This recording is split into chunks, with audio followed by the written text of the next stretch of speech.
Nadisgrasya ang sasakyan ni Jaya sa California, USA. Ito ang ibinalita ng singer sa followers niya sa Instagram kaninang umaga ng Lunes, February 19, 2024. Kasabay nito ng pagbahagi niya ng Instagram Reels ng eksena sa kalsada kung saan kitang-kita ang pagkasira ng kanyang sasakyan.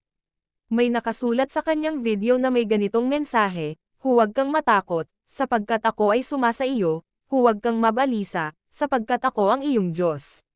Palalakasin kita, oo, tutulungan kita, aalalayan kita ng aking matuwid na kanang kamay." Isayas Kapitulo 41 versikulo 10.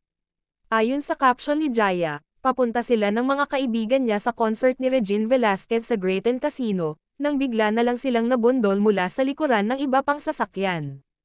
Okay naman daw siya, pero ang iba niyang kasamahan ay chin-check pa.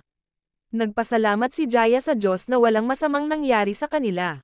Buong mensahe niya, sa biyahe mula Sacramento, California, papunta sa Graton Casino para makita ang mga kaibigan ko at manood ng concert ni Regine V, nang bigla kaming nabangga ng sasakyan. Ang mga kaibigan ko na si Dr. Josephine Weber ay nagmamaneho at kasama namin si Auntie Merly Escolta, pinsan niya, nang bigla kaming nabangga mula sa likod. I am doing okay, but my friends are being checked and they will be alright, by God's grace. Salamat Hesus sa pagpapadala sa amin ng banal na proteksyon at pagtakpan sa amin ng iyong dugo.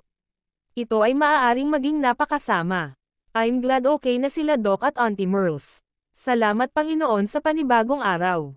Ako ay nagpapasalamat sa iyong awa at biyaya. Purihin ang iyong banal na pangalan.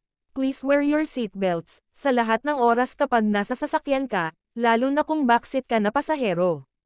Matatandaan na, noong August 2022 ay natupok ng apoy ang tirahan ng singer sa Washington, D.C.